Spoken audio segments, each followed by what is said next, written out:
Hello everyone, कैसे हैं आप सभी। आई होप आप सभी अच्छे होंगे। स्वागत है आपका हमारे यूट्यूब चैनल नेक्स्ट लेवल तैयारी विद रनौत्स में। वीडियो को शुरू करने से पहले आप सभी को मेरा प्यार भरा नमस्कार। आज मैं आपके लिए एक नई वीडियो लेकर आई हूँ जिसमें आप लोग पढ़ेंगे क्लास 8th का चैप्टर नंबर 8 जिसका नाम है अलजेब्रिक एक्सप्रेशंस एंड आइडेंटिटीज़। तो अलजेब्रिक एक्सप्रेशंस वो एक्सप्रेशंस होते हैं। अलजेब्रा का मतलब होता है like letters A B C up to so on Z तक। अगर मैथ्स के साथ हम कोई भी लेटर जोड़ देते हैं तो उसको बोलते हैं अलजेब्रा। तो अलजेब्रिक एक्सप्रेशंस का मतलब है कि कोई भी नंबर हमारा लेटर के साथ कनेक्ट होगा और साथ में आपके पास एक कांस्टेंट होगा। 4x + 5 ये आपके पास बन गया एक अलजेब्रिक एक्सप्रेशन। अगर आपके पास अकेला 4x होता तो ये भी अलजेब्रिक एक्सप्रेशन ही होता। अलजेब्रिक एक्सप्रेशन का मतलब है कि इसमें सिर्फ अलजेब्रा आना चाहिए, मतलब ABC कोई ना कोई लेटर आना चाहिए, तो वो आपके पास हो जाएगा अलजेब्रिक एक्सप्रेशन। और आइडेंटिटीज़ का मतलब है फॉर्मूलाज, जो कि आप इस यूनिट में यूज़ करेंगे, वो वाले फॉर्मूलाज, उनको इन्होंने नाम दे दिया है आइडेंटिटीज़। तो सबसे पहले हम देखेंगे कि टर्म्स, कि अलजेब्रिक एक्सप्रेशन की टर्म्स क्या होती हैं और एक अलजेब्रिक एक्सप्रेशन में कितनी टर्म्स हो सकती हैं। सबसे पहले हम ये ही एक्सप्रेशन ले लेते हैं 4x + 5। तो जैसे कि आप लोगों को पता है कि ये आपके पास एक अलजेब्रिक एक्सप्रेशन है, तो आप लोगों ने इसकी टर्म्स देखनी है। ये एक टर्म हो गई, ये दूसरी टर्म हो गई। तो इस अलजेब्रिक एक्सप्रेशन में कितनी टर्म्स हैं? 2 टर्म्स। साइन के जितने साइंस होंगे उसके साथ हमने, जैसे कि 4x के बाद एक साइन है तो 4x को हमने एक ही टर्म मानना है, और +5 प्लस के बाद एक और है तो उसको हमने एक टर्म मानना है। तो ये दोनों मिलके कितनी टर्म्स होगी? 2। वैसे ही अगर किसी अलजेब्रिक एक्सप्रेशन में 3 टर्म्स होती हैं, 4 टर्म्स होती हैं, वो आपका डिपेंड करता है कि अलजेब्रिक एक्सप्रेशन किस टाइप का है। नेक्स्ट है आपके पास फैक्टर्स। इसमें हम एक अलजेब्रिक एक्सप्रेशन ले लेते हैं 3x + 4। अब इसमें आप लोगों को पूछा गया होगा कि इसमें कितने फैक्टर्स हैं। तो फैक्टर्स देखने के लिए आपको एक तो 3x के फैक्टर्स देखने पड़ेंगे, एक 3 एंड एक x, और 4 ये एक सिंगल फैक्टर है 4। तो आपके पास कितने फैक्टर्स हो गए? 3 फैक्टर्स। नेक्स्ट है आपका कोफिशिएंट्स। तो आपने देखना है कोफिशिएंट। जैसे कि मान लीजिए मैंने आपको ऊपर भी बताया कि 4x अकेला भी एक एक्सप्रेशन हो सकता है, तो वैसे ही हमने यहाँ पे 4x ले लिया। तो कोफिशिएंट आप लोगों ने देखना है कि इस वेरिएबल के साथ कौन सा न्यूमेरिकल नंबर जुड़ा हुआ है। तो जैसे कि आपके पास यहाँ पे x वेरिएबल होता है और 4 जो है वो होता है आपके पास न्यूमेरिक। तो यहाँ पे ये जो इस अलजेब्रिक एक्सप्रेशन में 4 है, यही आपके साथ कोफिशिएंट का रोल प्ले कर रहा है। जैसे कि आप मान लीजिए एक और एग्जांपल ले लेते हैं 5x।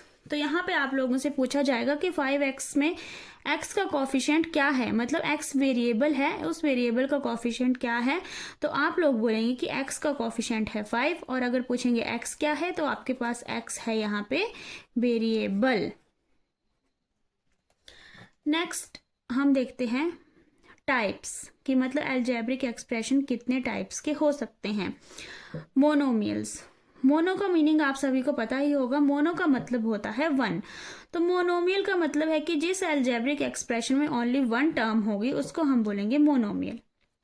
जैसे कि 4x 6x 9y², 6z², ये आपके पास सारे क्या हैं? मोनोमियल्स, क्योंकि इनके पास सिर्फ सिंगल ही टर्म है। जैसे कि टर्म्स में मैंने आप लोगों को यहाँ पे समझा ही दिया था कि टर्म्स कैसे निकालते हैं, कैसे देखते हैं। तो यहाँ पे मोनोमियल में बस एक ही टर्म होगी जिस एक्सप्रेशन में, उसको हम बोलेंगे मोनोमियल्स, सिंगल टर्म। नेक्स्ट है आपके पास बाइनोमियल्स। सो बाइनोमियल का मतलब है, बाई का मतलब है 2, तो जैसे कि मोनो का मतलब 1 था तो सिंगल टर्म आई थी, बाइनोमियल में 2 तो मतलब यहाँ पे 2 टर्म्स, जिस एल्जेब्रिक एक्सप्रेशन में 2 टर्म्स होंगी उसको हम बोलेंगे बाइनोमियल। जैसे कि 6x + 7, 9x + 2, ये आपके पास हो गए बाइनोमियल्स के एग्जाम्पल। और नेक्स्ट है आपके पास पोलिनोमियल। तो पोलिनोमियल का मतलब होता है कि मोर देन 2, जिस एल्जेब्रिक एक्सप्रेशन में मोर देन 2 आपके पास टर्म्स होंगी उसको हम बोलेंगे पोलिनोमियल।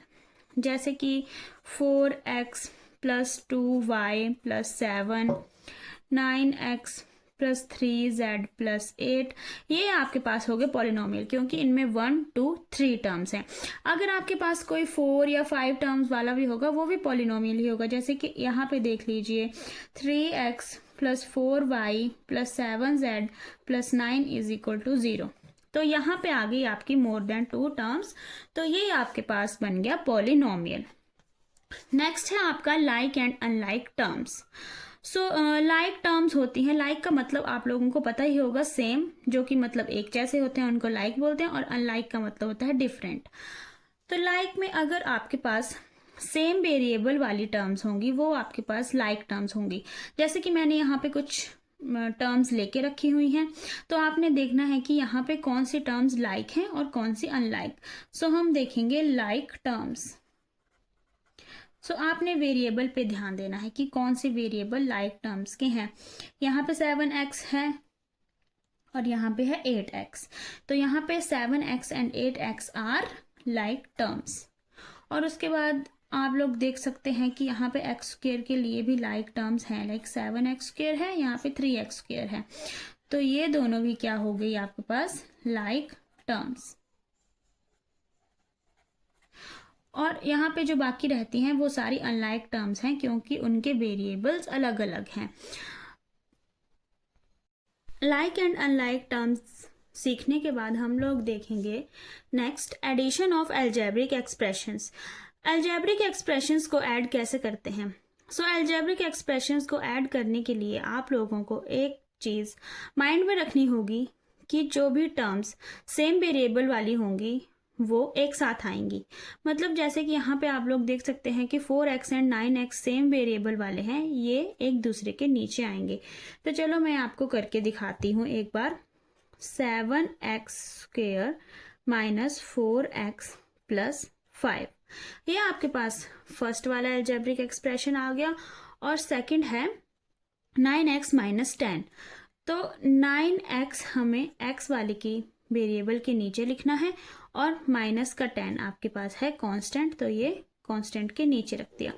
अब हमने इनको ऐड करना है, तो यहाँ पे माइनस का 10 है और प्लस का 5 है, तो आप लोगों के पास आ जाएगा माइनस का 5, और 9x - 4x आपके पास आ जाएगा प्लस का 5x, और 7x² के नीचे कुछ नहीं है, तो ये एज इट इज़ ही रहेगा।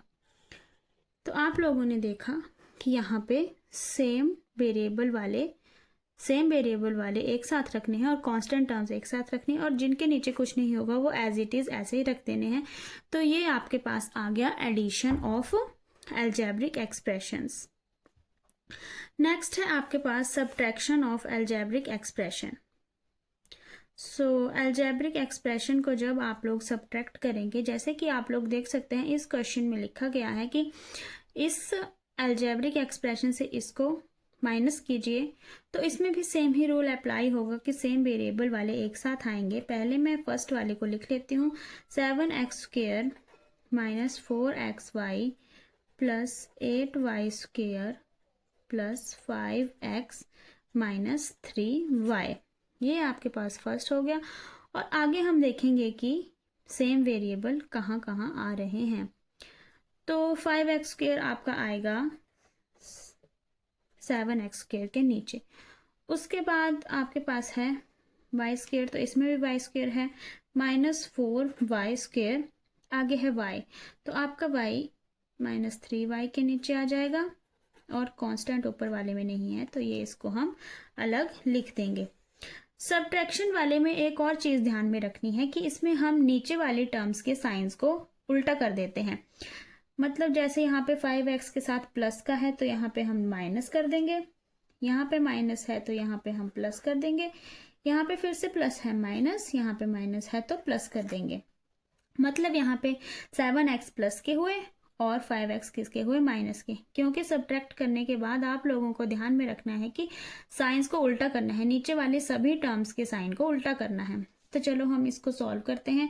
यहाँ पे प्लस का 3 एज इट इज है, -6 एंड -3 आपके पास आता है -9, और y +5 as it is, +8 and +4, 8 and 4 होते हैं 12, सो 12y², और -4xy एज इट इज, क्योंकि इसके नीचे कुछ भी नहीं है, और 7 एंड 5,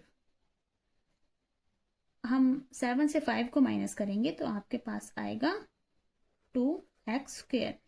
तो आप लोग देख सकते हैं यहाँ पे कि ये आपके पास सब्ट्रैक्ट करके आया। सब्ट्रैक्शन में आप इस चीज़ को ध्यान में रखिए कि नीचे वाले साइंस को उल्टा करना है और सेम वेरिएबल वाले सेम वेरिएबल के नीचे लिखने हैं। आप लोगों का आंसर इजीली आ जाएगा। एडिशन एंड सब्ट्रैक्शन के बाद हम सीखेंगे मल्टीप्लिकेशन, कि अलजेब्रिक एक्सप्रेशंस को मल्टीप्लाई कैसे करते हैं। तो यहाँ पे आप लोग देख सकते हैं कि मैंने 4 डिफरेंट एग्जांपल्स ले लिए हैं। चलिए इनको सॉल्व करते हैं। तो सबसे पहले है 5x इंटू -3y। तो हम लोग क्या करेंगे कि जो वेरिएबल हैं उनको अलग से मल्टीप्लाई कर लेंगे और जो टर्म नंबर हैं उनको अलग से मल्टीप्लाई कर लेंगे। जैसे कि 5 मल्टीप्लाई -3 एंड साथ में हम मल्टीप्लाई करेंगे x और y को। तो आपके पास आंसर आ जाएगा 5 3 जा 15, साइन माइनस का आएगा एक्स वाई। इसका आंसर आ गया -15 ऑफ एक्स वाई। नेक्स्ट आपके पास 3 टर्म्स हैं, 3 मोनोमियल्स हैं, आपने इनको मल्टीप्लाई करना है। क्योंकि मल्टीप्लिकेशन में आपको मोनोमियल से मोनोमियल को मल्टीप्लाई करने को मिल सकता है, मोनोमियल से बाइनोमियल को मिल सकता है, और बाइनोमियल से बाइनोमियल को मिल सकता है। यहाँ पे मैंने सारे एग्जांपल्स एक एक करके ले लिए हैं। चलो हम नेक्स्ट करते हैं। सो यहाँ पे ये 3 है, तो 2 इंटू 5 इंटू 7, ये एक साथ लिख लेंगे, into x into y into z. तो यहाँ पे आप लोग देख सकते हैं कि 5 2 जा 10 एंड 10 7 जा 70, और x y z as it is. ये आपके पास आ गया है मल्टीप्लिकेशन ऑफ 3 मोनोमियल्स। थर्ड है कि मोनोमियल के साथ बाइनोमियल को मल्टीप्लाई कैसे करना है। तो सबसे पहले आप लोगों ने 3x से 5y को मल्टीप्लाई करना है, उसके बाद 3x से 2 को मल्टीप्लाई करना है। तो 3x मल्टीप्लाई 5y, जो बीच में साइन होगा ऐसे ही लगा देना है जैसे यहाँ पे प्लस का है। 3x इंटू 2, 5 3 जा 15 xy प्लस 6x। ये आपके पास आ गया मोनोमियल एंड बाइनोमियल का प्रोडक्ट। थर्ड पे है, नेक्स्ट पे है 3a plus 4b into 2a plus 3b। मतलब यहाँ पे 2 बाइनोमियल्स ही हैं, यहाँ पे भी 2 टर्म्स हैं, यहाँ पे भी 2 टर्म्स हैं। 2 बाइनोमियल को प्लस कैसे करना है, पहले आपने 3a के साथ 2a प्लस 3b इसको मल्टीप्लाई कर देना है, बीच में है प्लस 4b। तो इसके साथ उसके बाद नेक्स्ट वाले को सेम के साथ कर देना है। पहले 3a के साथ इसको करना है, फिर 4b के साथ इसी को करना है। आपके पास आ जाएगा आंसर। तो यहाँ पे आ गया 3 2 जा 6a² प्लस 9ab प्लस 4 2 जा 8ab प्लस 4 3 जा 12b²। तो आप लोगों को देखने को मिल रहा है कि 9ab और 8ab इन दोनों के वेरिएबल्स सेम हैं। तो आंसर आ जाएगा 6a², 9 एंड 8 होते हैं 17ab प्लस 12b²। ये आपका अलजेब्रिक एक्सप्रेशन का इंट्रोडक्शन पार्ट यहाँ पे ही ख़त्म होता है। अगर आपको कोई भी डाउट आ रहा है तो आप कमेंट सेक्शन में लिख सकते हैं। वीडियो को देखने के लिए thank you. Like and subscribe करना ना भूलें।